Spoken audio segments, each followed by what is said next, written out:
Hey everyone, Nut Free Mama here. Today I'm going to show you how to make a birthday cake pudding cookies.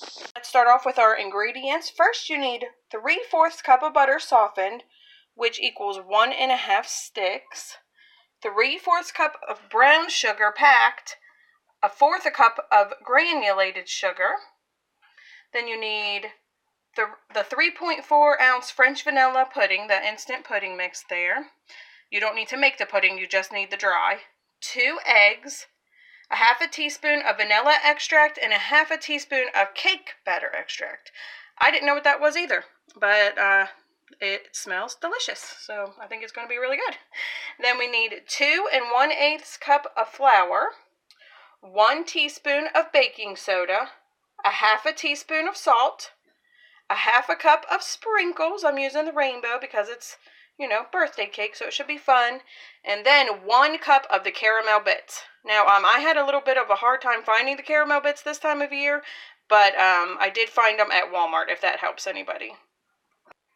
All right, let's go ahead and preheat our oven to 350, and then you can either spray or I like to line mine with these parchment paper, these little sheets. They're so easy.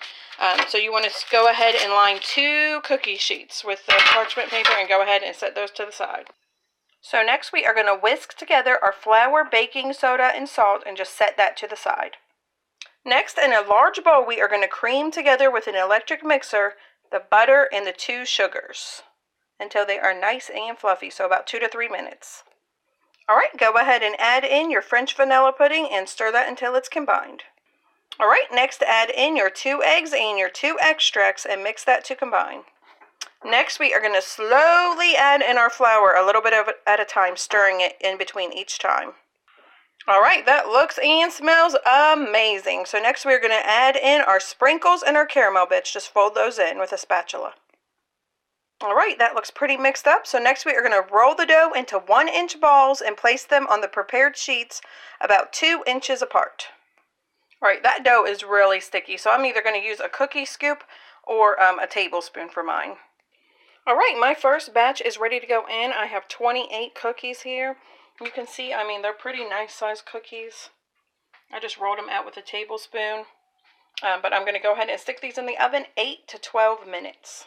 Alright, my first batch of cookies have been out of the oven for about 12 minutes now. I let them cool on the pan for a couple minutes and then you move them to a cooling rack. So this is my second batch. They just came out. As you can see, they're like puffy and gooey looking. So you just want to let them sit for a couple minutes and then you can move those to the cooling rack too. Alright, all of my cookies are out of the oven and cooling on my cooling rack.